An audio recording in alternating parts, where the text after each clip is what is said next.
Një zjarr I papritur ka përfshirë një pjesë të kulmit të shkollës profesionale Skënder Luarasi në Suarek. Ekipet e policisë dhe zjarrfiksit kanë intervenuar shpejt, ndërsa zjarri u lokalizua.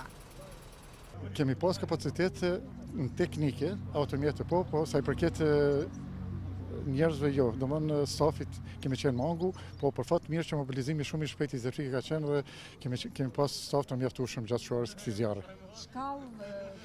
Gjitha I kemi. Sa I përket kapacitet teknike I kemi. Por na mungojnë vetëm stafi I zjarrfiksit. Gjatë kohës kur ka shpërthyer zjarri, nxënësit e ndrimit të dytë ishin në orarin mësimor, por për fat të mirë nuk u shënua asnjë incident.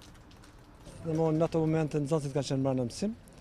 Dikon rreth orës 10 minuta ka ndodhur zjarri. Pastaj është bërë informata shumë e shpejtë e policisë së zjarrfikshme dhe kanë ardhur në mënyrë urgjente dhe është bërë domethënë shurja e zjarrit, kështu që është djeg një pjesë e çatisë kulmit domethënë një aneksit shkollës, dome të tjera materiale nuk kemi, nxënësit janë evakuuar me kohë, do të thotë asnjë shësim tjetër nuk ka përveç se një domet që realisht shkolla është në riparim, domethënë prej një fondi të Bashkisë Evropiane për eficiencë. Sipas kryetarit të komunës, dëmet janë të konsiderueshme, ndërsa pritet një raport I hetuesve profesional rreth shkaktarit të këtij zjarri. Do dalin me raport organet e hetuesisë, ata që kanë obligim. Unë besoj ata që kanë shkaktuar domin, ata do të kryejnë obligimet. Mirë, po të bëhemi pak real, domet nuk janë të mëdha që kanë paraqitur. Peshini domethënë komplet objekti, vetëm kulmi ka një vjetër, rrokon ton rrugë.